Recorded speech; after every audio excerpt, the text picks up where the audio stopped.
If everything was taken away that was made in China, I'd be really in trouble. Yes, it is. Assembled in China. Nike's made in China. Right there.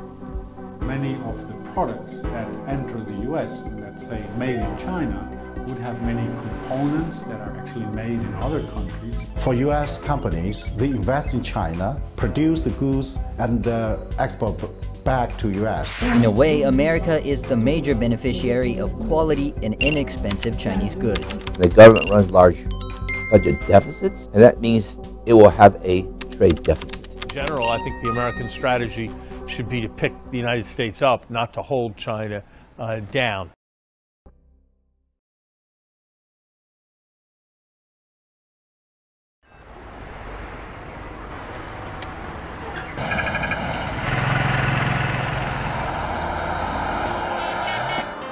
It's morning rush hour in Dongguan. Millions of people are flooding every corner of the city as they hurry to work. Li Zhongsheng is one of 6 million migrant workers who have settled here. Li arrived in Dongguan from his home city of Zhanjiang 13 years ago, seeking a better life. He has risen to the position of quality inspector at Shengyi Technology. The company is a global supplier of key components for circuit boards used in automobile electronics and communications devices. Li has first-hand knowledge of the hardship experienced by China's migrant workers. In my first year in Dongguan, I started with a monthly pay of just 900 yuan, little more than $100. I still work 22 to 28 days a month. The city of Dongguan lies close to Guangzhou, capital of Guangdong province in southern China. In the course of 3 decades of rapid development, Dongguan has become a global manufacturing hub, earning itself fame as the world's factory. According to official statistics, in 2017, there were over 410,000 registered enterprises in the city. 10% of the world's sneakers are made right here, along with 2 out of every 10 smartphones and a third of all toys. People here joke that a traffic jam in Dongguan will cause shortages around the world. Dongguan is feeding global consumers with a vast array of products, and many of these products end up in the United States. Every day I make breakfast in my kitchen. We're gonna go look at some of the products to see if they're made in China. So, I always use this waffle maker to make waffles, like every day. So this waffle maker is made in China. Let's see the bowls. I use these bowls to mix up the batter for the waffles, so nope, this is made in China as well. Mandelson is a vlogger living in San Francisco in the United States. He recently tried a challenge to see what his life would be like without any products made in China. He checked most of the items at his home and found that they are made in India, Vietnam, and mostly in China. He went to local stores including Ross and Costco in search of US-made products, and he found a similar situation. China. Mendelsohn eventually admitted that it's rather difficult for him to last without made in China. If everything was taken away that was made in China, I'd be really in trouble. I mean, my phone, my laptop, my TV, everything is made from China. So everyday means of just talking to people, I couldn't even do that if we didn't have it. Mendelsohn found that all the products for everyday use, including clothing and home appliances, are made outside the United States and mostly in China. But the traffic across the Pacific is a two-way street. U.S. products are also flooding the Chinese market. What Chinese consumers want from the U.S. are mostly high-end goods, such as cars, electronics, and name-brand articles for daily use. In recent years, imports of U.S. agricultural products have seen a sharp increase as well. So too has the demand for services, which account for an ever-expanding proportion of American exports to China. In particular, education opportunities in the U.S. are an area of interest for China's growing middle class. Zhu Yanan lives in Beijing. She is a longtime consumer of various U.S. products, including Hollywood films and electronics. She's also a regular visitor to the United States, taking along her 2 kids. I've been taking my children to summer camps in America every year since they were 4 and 5 years old. And now they're 10 and 11. I love the educational climate there. I also take them traveling around the US. I love the American approach to education. The focus is not only on exams, but more on their all-round development. In the past 9 years, China has been the #1 source of international students for U.S. universities. At any given time, over 350,000 young Chinese are studying in America. The United States is also a leading destination for Chinese tourists, 4 million of whom were welcomed there in 2017. Experts describe trade and economic ties between China and the U.S. as structurally complementary. Each country produces things the other needs. So how did this interdependence come about? Some argue that it all began when global corporates, with U.S. companies to the fore, embraced the outsourcing business model on a massive scale back in the 1980s. They have made use of the fact that different countries have a different comparative advantage, and so it is economically efficient and economically useful to exploit those comparative advantages from different countries as you think about how to put together a car or an iPhone. Mr. Kaus says that for the United States, the increasing emphasis on the technology and service sectors led to a lot of manufacturing jobs being outsourced, especially lower value-added ones. The beginning of this trend coincided with China's launch of the Reform and Opening Up policy. Drawing in foreign investment and boosting exports were the priorities for China at the time. Foreign companies, including U.S. ones, set up factories here in China, attracted by both the low labor costs and the huge market potential. Before long, China was experiencing a boom in custom manufacturing that used materials and designs supplied by foreign companies. As new factories sprang up, millions of migrant workers from rural areas flocked to cities like Dongguan in search of jobs. It was on their shoulders that the country was raised to its leading position in global manufacturing. Being at different stages of development, the United States and China are pursuing different development modes.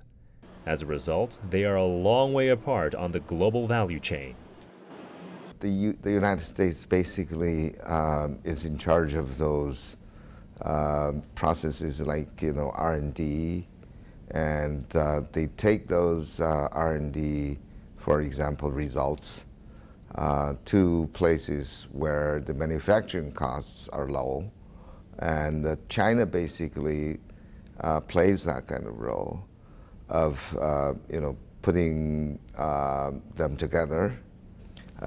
And other developed countries, and the U.S. actually, they take those products and distribute it globally to other countries.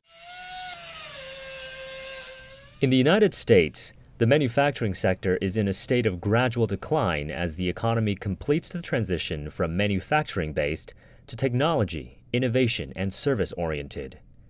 The IT industry has become a major driver of economic growth and job creation.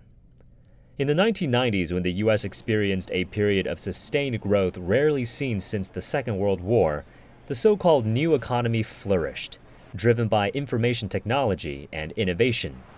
But under the Trump administration, the decline in manufacturing has been labeled an economic failure. Outsourcing has been blamed for a decline in employment, with China accused of stealing American jobs. The fact is that the contribution of manufacturing to GDP in the U.S. shrank to just 12% in 2016, while jobs created by manufacturing dropped to 9% of total employment. Yet, the overall economic situation shows that outsourcing has not hurt the U.S. economy, but instead boosted it. In 1991, growth in the U.S. was 4%, as the country enjoyed one of the longest periods of economic prosperity in its history. The unemployment rate fell from 7.4% in 1992 to 4.3% in 1998, the lowest in 3 decades.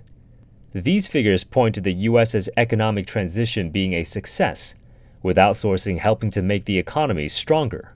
Clearly, this was the right strategy, with new economic sectors creating jobs to make up for those lost by outsourcing manufacturing. As the U.S. economy has moved to the high end, China and other developing countries have picked up what the U.S. has left behind, namely low-end manufacturing. Trade experts say the two economies are highly complementary, with China's ability to produce meeting America's demand. Naturally, the structural difference also results in an imbalance in trade. Americans have strong consumption power and the market is big. The American market has been the largest destination for Chinese exports since China joined the World Trade Organization. In a way, America is the major beneficiary of quality and inexpensive Chinese goods, and the major beneficiary of expanded Chinese exports. At the same time, however, this situation has also led to a trade surplus in favor of China. According to the U.S. Commerce Department, in the nearly 20-year period from 1999 to 2017, the United States' negative trade balance with China grew from $68 billion to over $375 billion. Yet economists say the data is not definitive, pointing out that intermediate goods produced in other countries are not factored in. Many of the products that enter the US, let's say made in China, would have many components that are actually made in other countries in those, right? If you use your iPhone or you use your laptop, there's a lot of input from other countries, including the US itself. And so if we try to adjust for those inputs from other countries, you'll find that the US trade deficit with China is not as big as the headline data says it is. Take the iPhone X, for instance. The cost of all its components is $370 US. The panel from South Korea costs $110, and the chip from Japan, $44.50. China's final assemblers and battery suppliers earn just $14. The iPhone X retails at $999, which means that Apple, the brand owner, and its distributors rake in $620 per unit. To do the math of China-US trade is to enter a minefield of complexities. For one thing, many of the foreign brands produced in China are also sold in China, a fact that is not calculated in US statistics. For US companies, they invest in China, produce the goods and export back to US. And also, they have the local sales, like a Ford. They produce the car and they sell in China. So that's they gain the benefits of the ownership. So that if we calculate this not by the region, but by the ownership or by the nation, that the so-called trade imbalance will reduce dramatically. There are other U.S. exports to China that are not included in the U.S. calculations, some because they are very difficult to quantify. These include services, software, tourism, education, food and beverages, as well as cultural products such as films, TV programs, music, and publications. In all these areas, China runs a deficit with the United States. For example, Hollywood films raked in some $3.4 billion in China in 2017, but Chinese box office films in the US were negligible. Doing the math in a way that's more straightforward and true to the facts looks like this. Take 2017 as an example.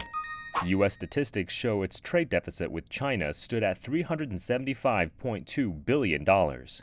China, however, claims that the U.S. has overestimated that figure by around 26%, and that it's actually $275.8 billion. Neither figure includes the services trade.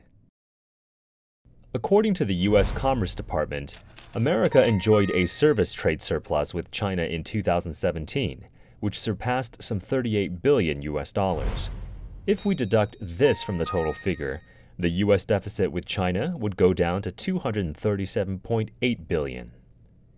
In 2017, 57% of China's trade surplus with the U.S. came from foreign invested enterprises, and nearly 60% from the processing of imported components. Some experts believe if these factors are taken into consideration, the U.S. trade deficit would be halved. But still, the figure is not conclusive, as it doesn't reflect many areas that are not easily measured. For example, Chinese students contributed $12.55 billion to the U.S. economy in 2016.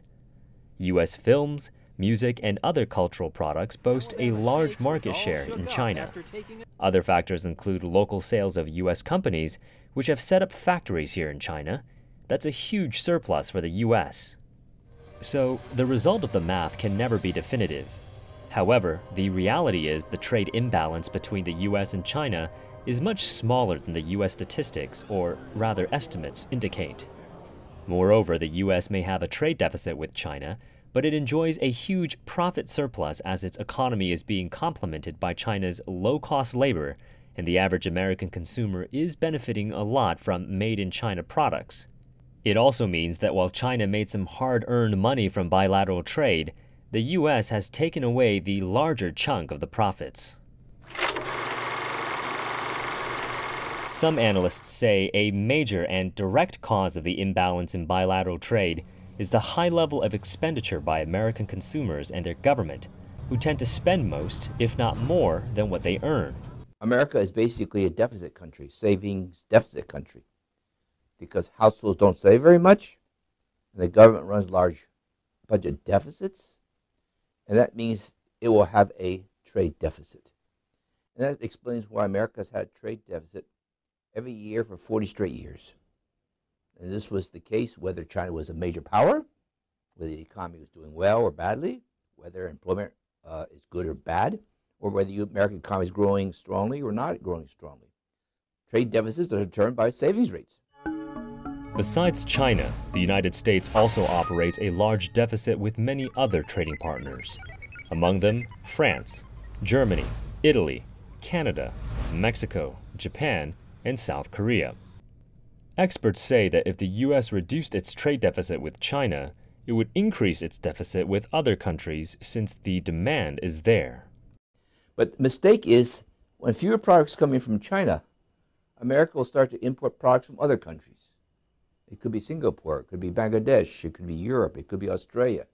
America's trade deficit, overall trade deficit, will actually not fall at all. But the appearance of who is responsible will change. Will then be a South Korea problem, or an Australia problem, or a Germany problem, or India problem. But that's why the solution lies really within the United States itself. Others believe it's China's high profile as an assembler and exporter that makes it vulnerable to finger-pointing. China has a particular position in the global trading system which makes it vulnerable to criticism in the US, in Europe, but also increasingly in India. China is part of the Asian supply chains. A lot of products come together from other countries. China puts them together and then they are shipped to the US, to Europe and to India.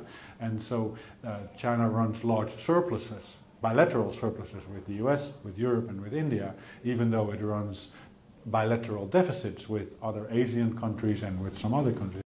Mr. Kaus also points out that if you look at the overall economic situation in China, the current account surplus is not particularly high, at just 1.3% of GDP in 2017. Now, how should China and the US, the world's two largest economies, deal with their trade imbalance? Experts are calling for cooler heads and trade talks. What I'm hoping is that the two sides will get together and negotiate in good faith and resolve this before any of these tariffs are actually enacted. Trade conflict in particular, if it escalated, could get both China and the US doing things that, even though they don't make any sense, becomes very dangerous. If a balance is to be achieved in the long term, the two sides need to find solutions within themselves. In the case of China, this may mean further measures to reduce import tariffs and open its markets. We need a major shift in our trade policies as China enters a new era of opening up. We should focus more on increasing imports. This is one of the 4 measures announced by Chinese President Xi Jinping at the Boao Forum for Asia this year. China will host an import expo in November this year in Shanghai. It's unprecedented for one country to invite foreigners to demonstrate their products on home soil. It encourages its own consumers to buy these products. No other country has ever done this. As for the U.S. side, it too should look internally for solutions to its economic problems. In general, I think the American strategy should be to pick the United States up, not to hold China down.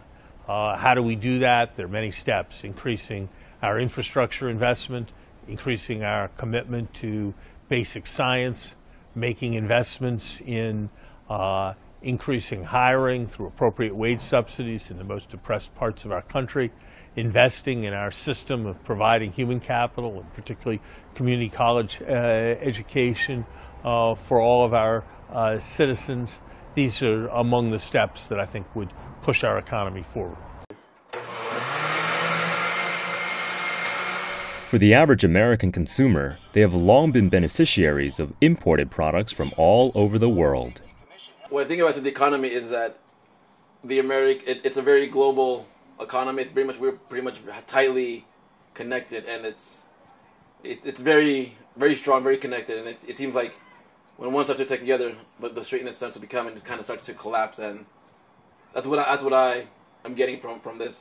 Mendoza says that he is already feeling the impact of trade frictions between the United States and other countries, and in particular with China. I think that's happening right now. I think we're starting to see that with just food alone, just milk alone. It's starting to go up.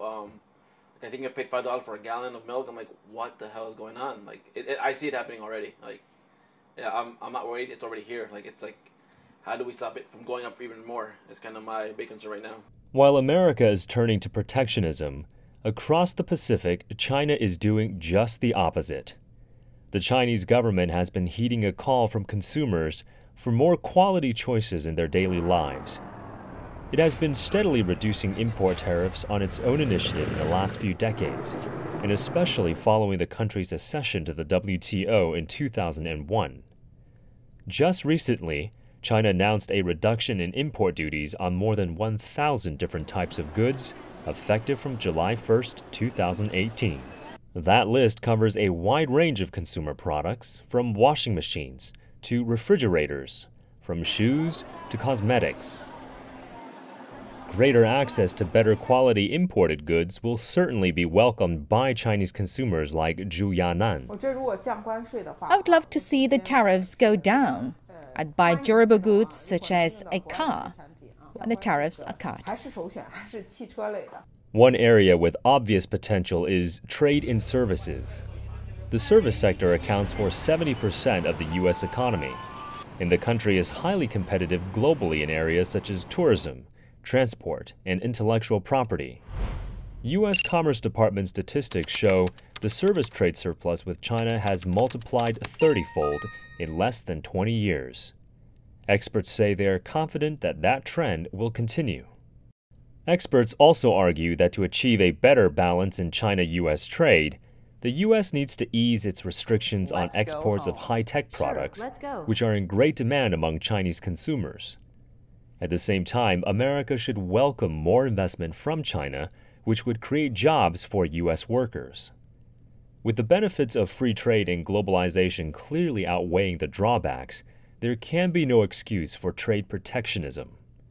Experts argue that the real issue is how the benefits are distributed and what can be done to help those who miss out. I like very much the Swedish model, which is very pro-globalization, very pro-trade, but then with a relatively active government that helps people from not losing out. And that is why, in my mind, in Sweden you have very few people who are against globalization because the model works. Unfortunately, in the US, we haven't had the government helping people retrain and relocate and these kind of things, and therefore there is more resistance to globalization. Trade balances are dynamic. They change with shifts in the economic situation bilaterally and globally. And despite the occasional outbreak of trade frictions, the global value chain is evolving to the benefit of more countries. We see that, for instance, with the rise of China as a manufacturing nation and as a richer country over time, we see that this has implications for various other countries around China, where, for instance, some jobs are now leaving China, they're moving to other countries because it is too expensive to, put together textile or sneakers, sports shoes in China. China now is also in an economic transition, from low-end to high-end production, from manufacturing to services and innovation, from promoting exports to boosting domestic demand, and from labor-intensive to technologically advanced. In Dongguan, Li Zhongsheng and his co-workers are living this change. Their factory has recently installed 2 automated production lines. The machines may be more efficient, but Li says they cannot replace all the human workers. Even so, he does have some concerns about his job. As Dongguan upgrades its economy, highly skilled and more educated workers will be in greater demand. Fewer and fewer laborers with basic knowledge and skills will be needed. The city's millions of migrant workers will need to upgrade themselves. At the same time, China must create more jobs in new sectors other than manufacturing. That's an economic law every country must follow.